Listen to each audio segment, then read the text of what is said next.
Assalamualaikum warahmatullahi wabarakatuh. Apa kabar anak-anakku semuanya? Alhamdulillah, pada hari ini kita ketemu lagi dengan pelajaran Quran Hadis. Pada hari ini kita akan membahas dengan judul Al-Quran adalah wahyunya Allah. Satu yaitu proses turunnya wahyu kepada Rasulullah sallallahu alaihi wasallam. Kemudian yang kedua, perbedaan antara wahyu dan Al-Quran.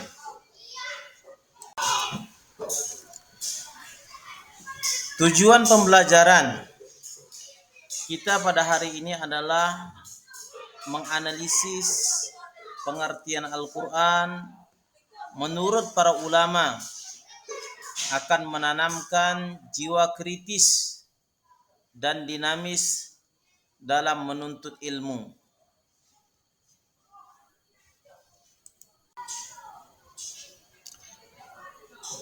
Kriteria tujuan pembelajaran.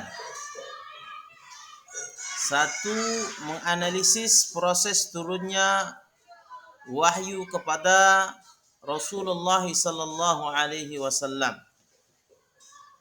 Kedua, menganalisis perbedaan antara Al-Quran dan wahyu.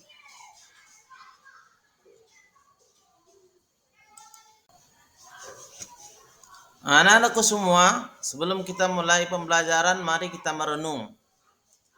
Al-Quran adalah kitab suci terakhir yang diturunkan oleh Allah Subhanahu wa taala kepada Nabi Muhammad sallallahu alaihi wasallam. Allah Subhanahu wa taala juga menurunkan kitab-kitab suci kepada para nabi sebelum Nabi Muhammad sallallahu alaihi wasallam. Kitab-kitab suci yang wajib diimani oleh umat Islam sebelum Al-Quran, Zabur, Taurat, dan Injil.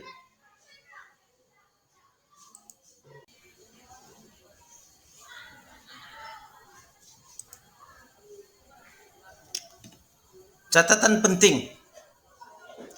Al-Quran diturunkan dalam waktu 22 tahun, 2 bulan, 22 hari. Diturunkan malam 17 Ramadan tahun 41 dari kelahiran Nabi sampai 9 Zulhijjah Haji Wada tahun 63 dari kelahiran Nabi atau tahun 10 Hijriah.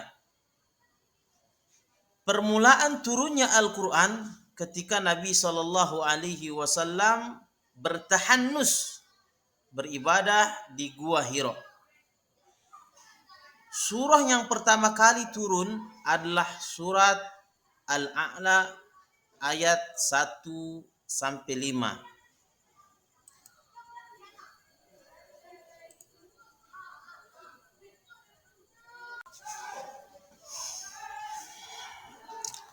Pengertian turunnya Al-Quran.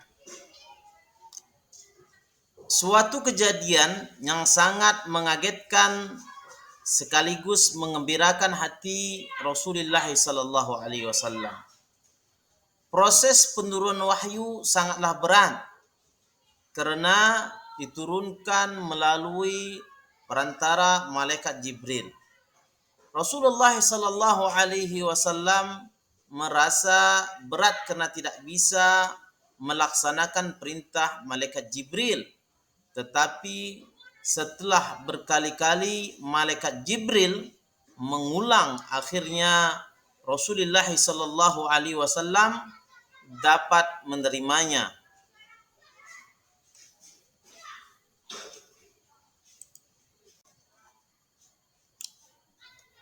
Tiga pendapat tentang penurunan Al-Quran. Menurut riwayat Tabari dari Ibnu Abbas, beliau berkata, diturunkan Al-Quran dalam Lailatul Qadar, dalam bulan Ramadan, ke langit dunia sekaligus kemudian dari sana langit diturunkan berangsur-angsur ke dunia. Al-Quran itu diturunkan ke langit dunia sebanyak 20 kali Lailatul Qadar dalam 20 tahun, atau 23 kali Lailatul Qadar dalam 23 tahun, atau 25 kali Lailatul Qadar dalam 25 tahun. Pada tiap-tiap malam diturunkan ke langit dunia tersebut sekedar yang hendak diturunkan dalam tahun itu kepada Nabi sallallahu alaihi wasallam dengan cara berangsur-angsur. Al-Quran itu permulaan turunnya ialah di malam Lailatul Qadar. Kemudian diturunkan setelah itu dengan berangsur-angsur dalam berbagai waktu.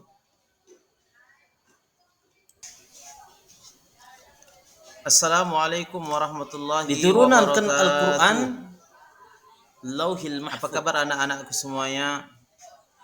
Lalu Baitul Izzah, alhamdulillah pada di langit ini dunia kita ketemu lagi, lalu berangsur-angsur dengan pelajaran Quran hadis. Pada hari ini kita akan membahas dengan judul Al-Quran. Diturunkan Al-Quran Lauhil Mahfuz.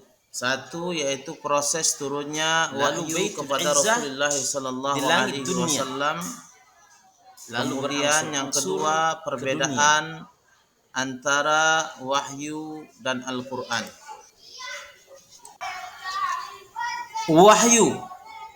Wahyu secara bahasa tersembunyi dan cepat. Pemberitahuan secara tersembunyi dan cepat, dan khusus ditujukan kepada orang yang diberitahu tanpa diketahui orang lain. Wahyu secara istilah, Ibnu Munzir mendefinisikan wahyu adalah pemberian informasi yang tersembunyi yang khusus disampaikan kepada para nabi Allah Subhanahu wa taala. Mannan Al-Qahtan, wahyu adalah kalamullah yang diturunkan kepada Nabi sallallahu alaihi wasallam dan para nabinya. As-Safahani mengatakan bahwa wahyu adalah ilmu rabbani dan bersifat pasti.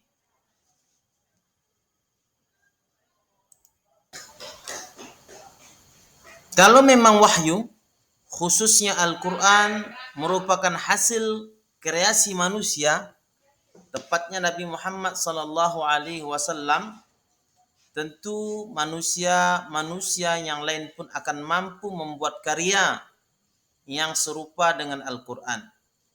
Akan tetapi fakta berbicara lain. Al-Quran tidak bisa disamakan oleh karya manusia yang ada waktu itu, bahkan sampai hari ini.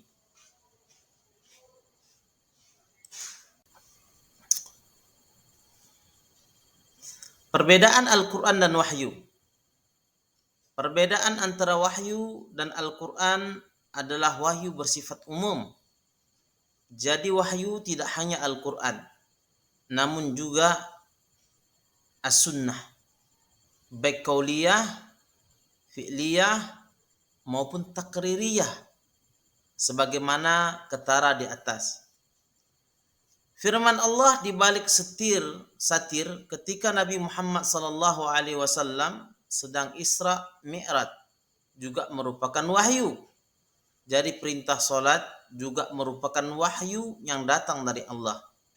Begitu juga ru'yah as-salihah ketika akan diangkatnya Nabi Muhammad sallallahu alaihi wasallam menjadi rasul. Hal itu juga merupakan permulaan wahyu. Di samping itu juga membaca Al-Quran dapat dihukumi sebagai peribadah. Sedangkan membaca wahyu belum tentu dihukumi sebagai ibadah.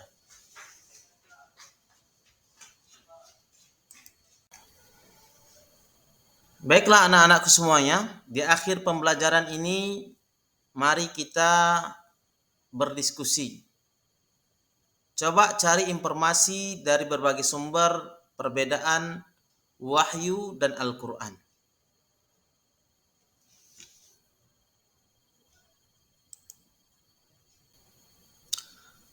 Silakan diskusikan